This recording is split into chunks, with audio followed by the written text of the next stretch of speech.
third point very quickly, which is دعا. دعا کریں. And this is my favorite. میں جب بھی ڈسٹینس فیل کر رہا ہوں نا, یا جب بھی تھوڑا سا ایک جو کنیکشن ہوتا ہے, وہ جو ایک لاسٹ کنیکشن سا فیل ہو رہا ہوتا ہے, this is what I practice and this works for me. ہو سکتا ہے شاید پہلا پوائنٹ کسی کے لیے ہو, دوسرا پوائنٹ کسی کے لیے ہو, تیسرا پوائنٹ کسی کے لیے ہو, لیکن یہ ہے نا, یہ میرے لیے بڑا امپورٹنٹ ہے, اور آپ بھی اس کو آزمائیے گا. This is an ultimate connection with Allah سبحانہ وتعالی. دعا, نبی کریم صلی اللہ علیہ وسلم نے خود فرمایا الدعاء هو العبادہ, دعا ہی تو عبادت ہے, دعا ہی تو عبادت ہے. And the basis of every prayer, every Ubadah is دعا. آپ حج دیکھ لیں, آپ زکوٰۃ خیر مالی عبادت ہے, آپ نماز دیکھ لیں, نماز میں ہم کھڑے ہوئے ہیں, اللہ تعالیٰ کی تعریفیں بیان کی, تعریفیں بیان کرنے کے بعد کیا کہا, اہدنا الصراط المستقیم. جو ساری تعریفوں کی وجہ تھی وہ یہ تھی, اہدنا الصراط المستقیم, یا اللہ مجھے ہدایت دے, مجھے سیدھے راستے پہ چلا. صراط الذین انعمت علیہم, ان لوگوں کا راستہ جن پہ تو نے انعام کیا. دس از دعا. آپ باقی تہجد کو دیکھ لیں, آپ دعا اٹ سیلف اس کی دیکھ لیں, آپ حج میں دیکھ لیں, حج میں کنسسٹنٹ دعا انسان مانگ رہا ہوتا ہے.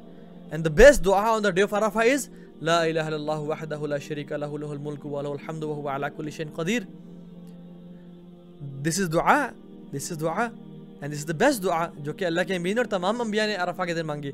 اینڈ حج از عرفہ, اللہ کے فرمایا الحج و عرفہ, حج از عرفہ, اور عرفہ کی جو پینیکل کیا ہے, دعا کرنا.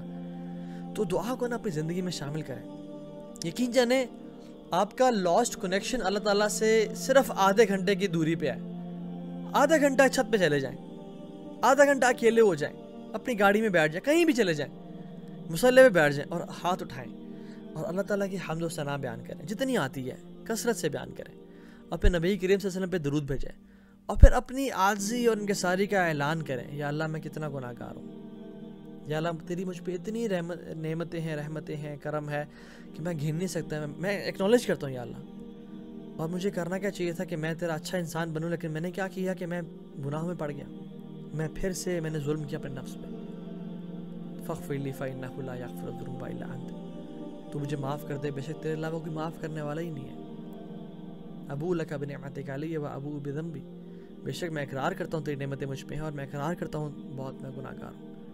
ربی انی ظلمت نفسی ظلما کثیرا, یہ ہمیں ہر تشہد میں دعا مانگنی چاہیے. ابو بکر صدیق کو رضی اللہ تعالیٰ عنہ, ان کو اللہ کے مین نے یہ ایڈوائز کی تھی کہ ابو بکر یہ دعا مانگو, ربی انی ظلمت نفسی ظلما کثیرا, یا اللہ میں نے اپنے نفس سے ظلم کیا اور بہت زیادہ ظلم کیا ہے. ولا یغفر الذنوب الا انت, اور آپ کے علاوہ کوئی گناہ معاف کرنے والا ہے کوئی نہیں. فاغفر لی مغفرۃ من عندک, مجھے معاف کر دیں, اور کس طرح کی معافی, مغفرۃ من عندک, جو آپ کے پاس ہے, جو معافی آپ کے پاس ہے, بہترین قسم کی معافی. تو دعا کریں. اور یقین جانیں جو دعا ایک جو کنیکشن دیتی ہے نا اللہ تعالیٰ کے ساتھ, وہ میں نے دیکھا ہے کہ بہت ساری چیزیں دیتی ہیں, لیکن اس سے زیادہ میرے لیے کوئی اور چیز افیکٹو نہیں ہے. کثرت سے دعا مانگیں اور عاجزی ان کے ساری اختیار کریں. اللہ تعالیٰ خود کہتے ہیں لیس شیء اکرم علی اللہ تعالی من الدعاء, لیس شیء اکرم علی اللہ تعالی من الدعاء, کوئی چیز ایسی نہیں ہے جو اللہ تعالیٰ کے ہاں زیادہ کرم, زیادہ فضیلت والی ہے من الدعاء, دعا سے. لوگوں سے آپ مان لینا پیسے چاہیے مجھے آپ سے, آپ کو شاید ایک دن دے دیں گے, اگلے سے دوبارہ مانگے, دوبارہ پیسے چاہیے آپ سے, وہ پھر تھوڑا ہچکچائیں گے لیکن پھر دے دیں گے, اور پھر تیسرے دن تو شاید آپ کال نہ اٹھائیں. People get annoyed when you bug them more and more and you ask them. Allah subhanahu wa ta'ala gets angry when you don't ask him. یہ ہے الغنی, یہ ہے الودود, محبت کرنے والا. تو اللہ تعالیٰ سے کثرت سے مانگے, بلکہ اللہ تعالیٰ الٹا اس پہ ناراض ہوتے ہیں جو اسے مانگتا نہیں ہے. انہ من لم یسأل اللہ یغضب علیہ, کہ جو شخص اللہ تعالیٰ سے مانگتا نہیں ہے اللہ تعالیٰ اس پہ غصے ہوتے ہیں, ناراض ہوتے ہیں. خود قرآن میں فرمایا قال ربکم ادعونی استجب لکم, اے میرے بندو تم مجھے پکارو میں تمہاری دعا قبول کروں گا. ان الذین یستکبرون عن عبادتی سیدخلون جہنم داخرین, کہ جو لوگ میری عبادت میں تکبر کرتے ہیں ان کو ہم جہنم میں ڈالیں گے. اور یہاں پہ مفسرین کیا کہتے ہیں کہ جو دعا نہیں مانگتے نا وہ تکبر کرتا ہے, وہ متکبر انسان ہے, اور وہ لیزی ترین انسان ہے جو شخص اس دنیا میں دعا نہیں مانگتا. تو کیا کرنا ہے آپ نے, ہر نماز کے بعد 15 منٹ یا 10 منٹ ڈیڈیکیٹ کریں دعا کے لیے. روزانہ کوشش کریں کہ عصر کی نماز کے بعد یا مغرب سے پہلے جو بھی آپ کا ٹائم فری ہے, اکیلے چھت پہ چلے جائیں جہاں آپ کو سورج نظر آ رہا ہو اور کوئی آپ کو نہ دیکھ رہا ہو, اور وہاں پہ ہاتھ اٹھا لیں اور اللہ تعالیٰ کی تعریفیں بیان کریں.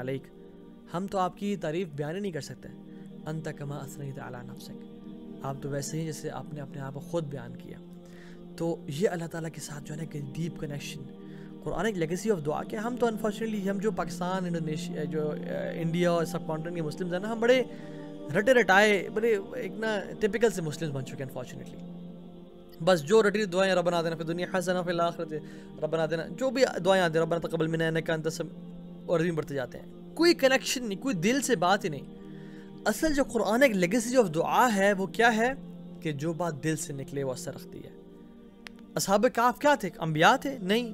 کوئی بڑے جو ہے نا وہ عالم فاضل تھے؟ نہیں۔ ینگسٹر سے یوتھ تھے، شرک کرنے والوں سے بھاگے اور کیا کہا؟ ربنا آتنا من لدنک رحمہ وہیئ لنا من امرنا رشدا، یا اللہ اپنی طرف سے ہمیں رحمت دے اور وہیئ لنا من امرنا رشدا، اور ہمارے افیئرز میں ہمیں گائیڈ کر دے، ہمیں راستہ دکھا دے۔ اللہ تعالیٰ نے ان کی اس دعا کو اتنا پسند کیا کہ قبول بھی کی، قرآن بنا کے نازل کر دیا کہ اللہ کے نبی بھی پڑھیں، تمام صحابہ کرام اور اس امت کے بڑے بڑے امام، مفسرین، علماء اس دعا کو پڑھتے ہیں، ان ینگسٹرز کی دعا۔ کیوں؟ کیونکہ دل سے نکلی تھی، دل سے نکلی تھی۔ اللہ تعالیٰ غافل دعا سے کبھی، غافل دل سے نا کبھی دعا قبول نہیں کرتے۔ تو جو بھی دعا مانگے میک شور قرآن کی مانگے، حدیث ثابت مانگے، بہت اچھی بات ہے، تو جوامع الکلم ہے، ان کی دعا مسنون دعائیں مانگیں اور اپنی بھی دعائیں مانگیں، لیکن تعلق دل سے ہونا چاہیے۔ اگر آپ کو ان کا مطلب نہیں آتا تو ایک دفعہ پڑھ لیں، پھر اپنے دل سے دعائیں مانگیں، یا اللہ پنجابی میں، اردو میں، پشتو میں، جس لینگویج میں مانگ سکتے ہیں مانگیں، اللہ تعالیٰ کثرت سے دعا مانگیں، کیونکہ ایک میں آپ کو واقعہ بتاتا ہوں اس میں دل سے نکلی والی دعا کا کیا اثر ہوتا ہے۔ ایک شخص تھا جو کہ کہتا ہے میں حج پہ گیا ہوا تھا، اپنی ساری زندگی کی جمع پونجی سنبھال کے میں حج پہ تھا، بس میں بیٹھا ہوا تھا، میں نے بس میں بیٹھے ہوئے باہر کھڑکی سے دیکھا تو ایک بوڑھی عورت، اس کو شاید کوئی ٹانگوں کا مسئلہ بھی تھا، آرتھرائٹس تھا یا کیا تھا، جو بھی تھا، اس کی وجہ سے وہ لنگڑی ہو کے اور وہ چل رہی اور حج کر رہی ہے۔ تو اس بندے نے سوچا کہ تیرا کیا فائدہ، تو حج کرنے آیا ہے، کیا فائدہ کہ جب تم تو نوجوان ہو کے ہٹے کٹے ہو کے سیٹ پہ بیٹھے ہو اور بوڑھی عورت یہ نیچے چل رہی ہے اور اس کو کوئی پوچھنے والا نہیں ہے۔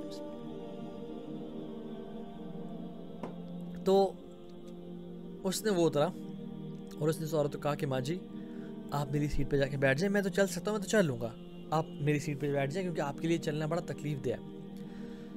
اللہ اکبر۔ اس ماں جی نے سنا نا، اس کے ایسے ہاتھ اٹھے اور اس نے کہا کہ اللہ تعالیٰ تیرے لیے بھلائی کرے، اللہ تجھے ہر سال حج کرائے، اللہ تجھے ہر سال حج کرائے، اللہ تجھے ہر سال حج کرائے، بار بار دعائیں کی۔ تو وہ بیٹھ کے چلی گئی۔